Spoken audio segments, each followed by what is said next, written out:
इष्ट देवताभ्यो नमः। दोस्तों स्वागत है आपका फिर एक नई वीडियो में। आज की वीडियो में हम बात करेंगे वसंत पंचमी के बारे में। वसंत पंचमी यानी वसंत ऋतु की शुरुआत का दिन। एक ऐसा दिन जब सृष्टि में जीवन का संचार हुआ था। इस बार ये दिन पड़ रहा है 2 फरवरी को। आज के वीडियो में हम बात करेंगे वसंत की इम्पोर्टेंस के साथ ही वसंत पंचमी के रहस्य की भी। इस बार की वसंत पंचमी के मुहूर्त की और इस त्योहार पर पीले रंग की इम्पोर्टेंस पर भी बात होगी। बात कुछ ऐसे अचूक उपायों की भी होगी जिन्हें करने से आप अपनी लव और प्रोफेशनल लाइफ के साथ-साथ एजुकेशनल लाइफ में भी सफलता की मंजिल चढ़ते नजर आएँगे। तो देर ना करते हुए आइए शुरू करते हैं आज की वीडियो। शास्त्रों में वसंत को ऋतुराज यानी सभी 6 ऋतुओं का राजा भी माना गया है। आप वसंत ऋतु यानी स्प्रिंग सीजन की इंपॉर्टेंस का अंदाजा सिर्फ इस बात से लगा सकते हैं कि भगवत गीता के 10वें अध्याय के 35वें श्लोक में भगवान कृष्ण अर्जुन से कहते हैं मासानाम मार्गशीर्षोहम ऋतुनाम कुसुमाकरः, अर्थात मैं महीनों में मार्गशीर्ष का महीना हूँ और ऋतुओं में कुसुमाकर यानी वसंत हूँ। वसंत के मौसम को कवियों ने भी ना जाने कितनी उपमाएं दी हैं। महाकवि कालिदास के लिखे ग्रंथ मेघदूत, रघुवंश, कुमार संभव या ऋतुसंहार या फिर महादेवी वर्मा या महाप्राण निराला का साहित्य हो, सबने ही अपने लिटरेचर में वसंत ऋतु की महिमा को लिखा है।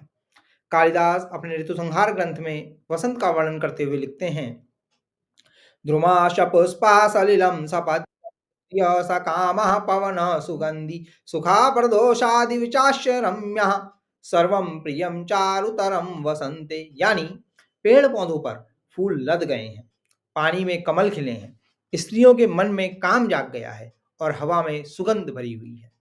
प्रदोष का काल यानी संध्या का समय सुखद और दिन का समय आनंद देने वाला है। वसंत में सभी कुछ पहले से अधिक सुंदर हो गया है। इसी कड़ी को आगे बढ़ाते हुए कालिदास लिखते हैं वापी जलानां मणिमेखलानां शशांक भासां प्रमदा जनानां च्यूतद्रुमाणां कुसुमाविततानां ददाति सौभाग्यमयं वसंतः, यानी वसंत ने बावलियों के पानी को, मणियों से बनी मेखलाओं यानी बेल्ट को, चंद्रमा की चांदनी को, आम के पेड़ों को मंजरी देकर सौभाग्य प्रदान किया है। इस प्रकार कह सकते हैं कि वसंत में ऐसी कोई भी चीज नहीं है जो रमणीय नहीं दिख रही हो। सनातन के कई महत्वपूर्ण त्योहार तो इस ऋतु में पड़ते ही हैं। साथ ही इस समय पतझड़ के बाद ठूंठ हो चुके पेड़ों पर भी नई कोफलें और फूल आने लगते हैं। इन फूलों पर ही भंवरें गुंजन करते हैं और मधुमक्खियां अपने जीवन रस को हासिल करती हैं। ऐसा लगता है मानो कह रहे हों इस सीजन में ही संसार में पॉजिटिव एनर्जी का फ्लो होने के साथ ही संगीत की बहार भी बह रही है। आयुर्वेद में भी वसंत ऋतु को एनर्जी बढ़ाने वाली माना गया है।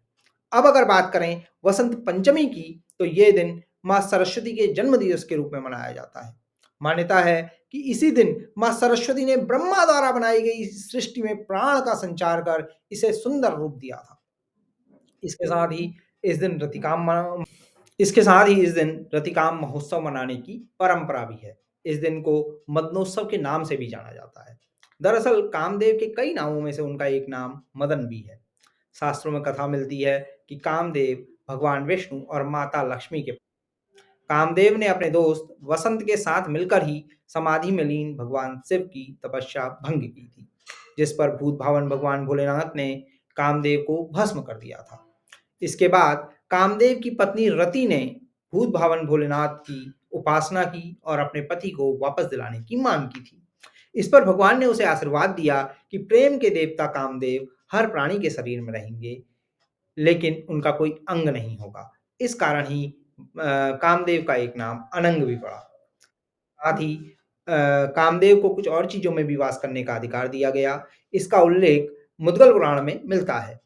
मुद्गल पुराण में उल्लेख मिलता है कि कामदेव यौवन यानी युवावस्था में, यंग एज में, स्त्री, सुंदर फूल, गीत, परागकण, पक्षियों के स्वर, चिड़ियों की चहचहाहट, सुंदर बाग बगीचे गार्डन्स, वसंत ऋतु, चंदन, काम वासना, मंद हवा, सुंदर घर, आकर्षक वस्त्र अट्रैक्टिव वियरिंग्स और आभूषण यानी ज्वेलरी पहने हुए अंगों पर भी रहते हैं।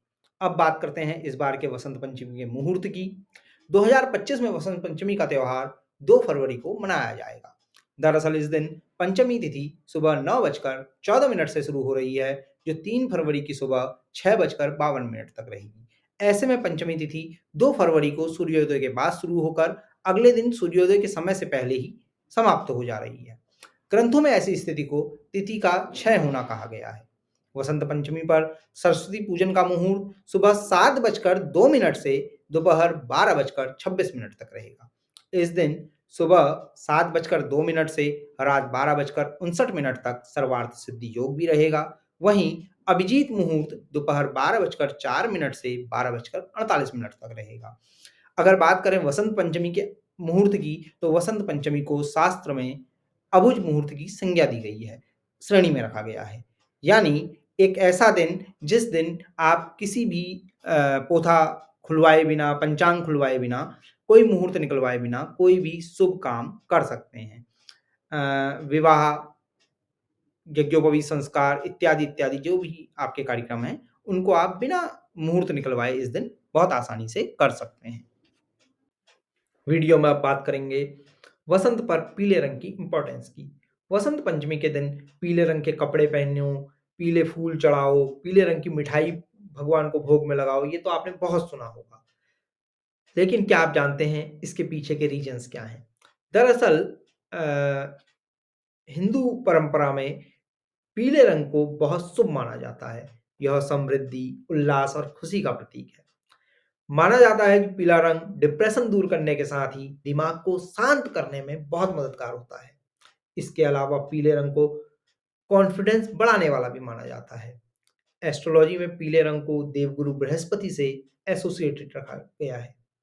वसंत पंचमी और पीले रंग को यूज करने से कुंडली में देवगुरु यानी जुपिटर को मजबूती मिलने की भी मान्यता है। वीडियो में आगे बढ़ते हुए अब हम बात करेंगे वसंत पंचमी पर आप ऐसे कौन से अचूक उपाय कर सकते हैं जिन्हें करने से आपको अपने करियर और एजुकेशन में सक्सेस मिल सकती है।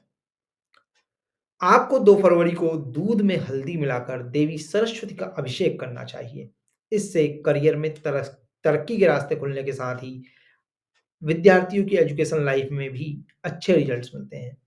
इसके अलावा इस दिन पीले गेंदे के 108 फूल की माला माँ सरस्वती को अर्पित करना बिल्कुल भी मत भूलिएगा। इससे आपको आपका ध्यान पढ़ाई में कंसंट्रेट होगा और आप एकाग्रता बढ़ेगी। अगर आप वेद पाठ के अधिकारी हैं, तो आपको इस दिन निश्चित ही सिद्ध सरस्वती स्तोत्र का पाठ करना चाहिए। इससे व्यक्ति में काव्य प्रतिभा का विकास होने के साथ ही उसकी बोलने की कला में भी निखार आता है। अगर आपके पास यह स्तोत्र नहीं है, तो कमेंट करके हमें बताइएगा, इसे आपके साथ साझा कर दिया जाएगा। अब एक और उपाय की मैं बात करने जा रहा हूँ। आपको माँ सरस्वती को बेसन के लड्डू का भी भोग लगाना चाहिए। माना जाता है कि बेसन के लड्डू का भोग लगाने से लंबे समय से रुके हुए कामों की गति मिलने लगती है और और आप सफलता की सीढ़ियाँ चढ़ने लगते हैं। इसके अलावा माँ सरस्वती को मालपुए का भोग लगाने की भी परंपरा है। इससे भी करियर में आ रही बाधाएँ दूर होती हैं और माँ सरस्वती का आशीर्वाद मिलता है। सरस्वती माता को बूंदी भी बहुत प्रिय है। उनको बूंदी का भोग लगाने से बुद्धि का विकास होने की मान्यता है। इसके अलावा कुछ जगहों पर वसंत पंचमी के दिन माँ सरस्वती को पीले मीठे चावलों का भोग लगाना भी बहुत शुभ माना गया है और इसे कन्याओं को खिलाना भी बहुत अच्छा माना गया है। आपके वहाँ कौन-सी परंपरा है? आप लोग किस तरीके से सरस्वती पूजन करते हैं या कर रहे हैं? मुझे कमेंट पे ज़रूर बताइएगा। इसके अलावा जो लोग चाहते हैं कि उनकी कुंडली में देवगुरु बृहस्पति यानी जुपिटर और भी अच्छे परिणाम दें, तो उन्हें इस दिन देवगुरु बृहस्पति के 108 नामों का जप ज़रूर करना चाहिए। अगर आपके पास 108 नाम उपलब्ध ना हों, तो आप हमसे संपर्क कीजिएगा, हमें कमेंट करके बताइएगा, हम आपको उपलब्ध करवा देंगे। इसके अलावा जिन लोगों को बोलने में कोई दिक्कत हो, जिन लोगों की अ, बात करने में जो लोग अटकते हों, उन्हें इस दिन सरस्वती माँ की विशेष कृपा के लिए उनके 108 नामों का जप करना चाहिए या आप सिर्फ़ नाम जप भी कर सकते हैं। इससे आपको बहुत बेहतरीन परिणाम प्राप्त होंगे। तो दोस्तों, ये थी हमारी आज की वीडियो। आप लोगों को कैसी लगी, हमें कमेंट करके ज़रूर बताइएगा। चैनल को सब्सक्राइब करना मत भूलिएगा और साथ में जो घंटी का बटन है, उसे दबाना भी मत भूलिएगा। जल्द मिलते हैं एक नई वीडियो के साथ, तब तक के लिए ओम शांति, शांति, शांति।